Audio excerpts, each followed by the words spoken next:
자, 이제 신랑 신부는 서로를 바라보며 주례 선생님의 목소리가 울려 퍼지는 순간이었어요. 제 가슴은 벅참과 약간의 긴장으로 쿵쾅거리고 있었죠. 그때였어요. 마치 시간이 잠시 멈춘 것처럼 노란색과 흰색이 섞인 작은 나비 한 마리가 나풀나풀 날아오더니 제 왼쪽 어깨, 그러니까 심장에 가장 가까운 그곳에 살포시 내려앉는 겁니다. 솔직히 처음엔 깜짝 놀랐어요. 이런 곳에 나비라니. 하객들도 수군거렸죠. 하지만 이내 그 작은 날갯짓이 전혀 낯설지 않다는 걸 깨달았습니다.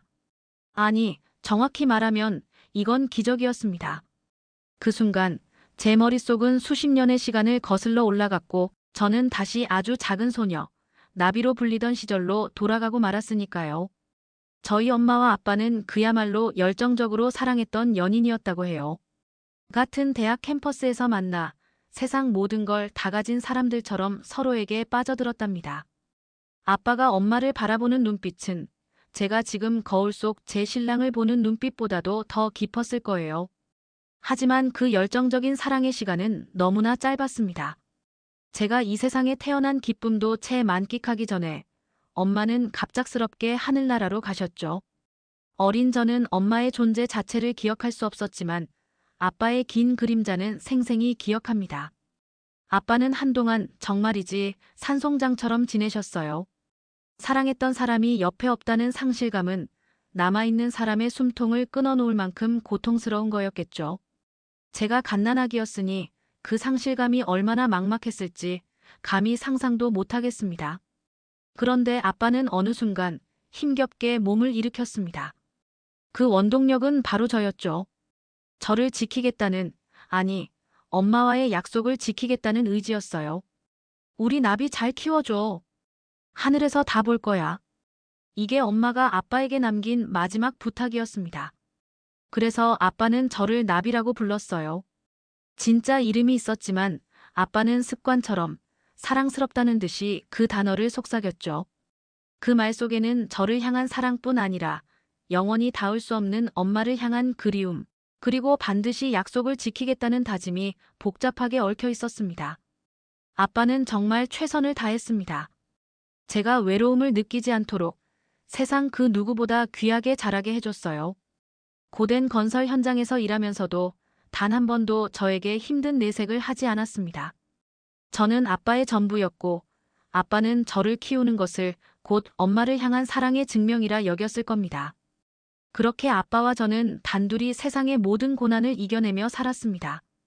아빠의 나비야, 그 다정하고도 애틋한 목소리는 제 어린 시절의 배경음악이었죠. 세월이 흘러 제가 어엿한 숙녀가 되었을 무렵 아빠는 조금씩 지쳐갔습니다. 그리고 어느 날 아빠도 엄마의 곁으로 돌아갔습니다. 건설 현장의 높은 곳에서 떨어진 사고였어요. 그 소식을 듣고 저는 무너졌습니다. 겨우 한숨 돌리나 했는데 제 세상이 다시 멈춘 것 같았죠. 하지만 슬픔 속에서도 한편으로는 이해했습니다. 아빠는 이제야 진정한 안식을 찾았구나. 그렇게 그리워하던 엄마와 다시 만났을 테니 얼마나 행복할까. 아빠가 돌아가시기 며칠 전 아빠는 제 손을 꼭 잡고 이렇게 말했습니다. 목소리가 너무 희미해서 제가 숨죽여 들어야만 했죠. 내 하나뿐인 나비. 너 커서 좋은 사람 만나 결혼식 하는 거 보는 게 나의 유일한 꿈이었는데. 아빠의 눈가에 눈물이 맺혔어요. 저도 아빠를 끌어안고 울었습니다. 걱정 마, 아빠. 잘 살 거야. 그때 아빠는 힘겹게 웃으며 믿기지 않는 말을 했습니다. 내가 나중에 내 결혼식에 나비로 나타나. 너를 꼭 안아줄게. 약속한다. 저는 그 말을 들으면서도 그저 아픈 아빠의 위로라고만 생각했습니다. 그런데 지금 이 순간 제 어깨에 내려앉은 이 작은 생명체. 나풀거리는 날개는 마치 아빠의 따뜻한 손길처럼 느껴집니다. 나비는 옛부터 영혼의 부활, 변하지 않는 사랑, 그리고 영혼이 이승과 저승을 이어주는 매개체를 상징한다고 하죠. 특히 죽은 이의 혼이 나비가 되어 소중한 이에게 찾아온다는 이야기는 동서고금을 막론하고 전해지는 애틋한 전설입니다. 아빠는 그 흔한 흰나비가 아니었어요. 노란빛과 흰빛이 어우러져 행복과 영원의 사랑을 상징하는 듯한 너무나 아름다운 나비였죠. 주례가 잠시 멈추고 저는 조용히 눈을 감았습니다. 그리고 어깨에 기대어 앉은 작은 나비에게 속삭였습니다. 아빠, 왔구나. 보고 싶었어. 사랑하는 아빠의 마지막 약속이 지금 이 순간 제 결혼식장에서 가장 아름다운 모습으로 지켜지고 있다는 사실에 목이 메었습니다. 아빠는 이 작은 나비의 몸을 빌려 제가 좋은 사람을 만나 행복한 새 삶을 시작하는 이 소중한 순간에 직접 와서 저를 안아주고 있는 겁니다. 어깨에 느껴지는 나비의 가벼운 무게는 제게는 세상의 모든 그리움과 사랑이 담긴 가장 무거운 포옹이었습니다. 이제 저는 더 이상 외로운 나비가 아니었습니다. 아빠와 엄마의 영원한 사랑을 등에 업고 새로운 비상을 시작하는 가장 축복받은 신부가 된 것이죠. 작은 나비는 제가 눈을 떴을 때 여전히 제 어깨 위에 앉아 있었습니다.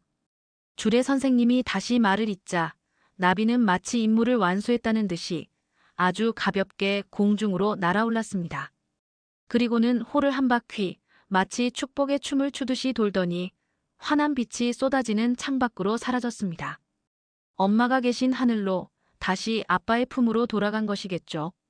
저는 그 나비가 사라진 방향을 잠시 바라보았습니다. 이제 더 이상 슬프지 않았습니다. 오히려 너무나 든든하고 감사했습니다. 영원한 사랑은 형태를 바꾸어 다시 찾아온다는 것. 아빠와 엄마는 그렇게 저의 결혼식을 지켜보았고 영원한 축복을 내려주었습니다. 이젠 제가 이 축복을 잊지 않고 저와 제 신랑이 함께 만들어갈 새로운 가정에 고스란히 옮겨놓을 차례입니다. 저는 미소를 지으며 제 손을 잡고 있는 신랑의 따뜻한 눈빛을 마주했습니다. 나비는 이제 두 영혼의 사랑을 등에 업고 새로운 꽃밭으로 날아갈 준비가 되었습니다.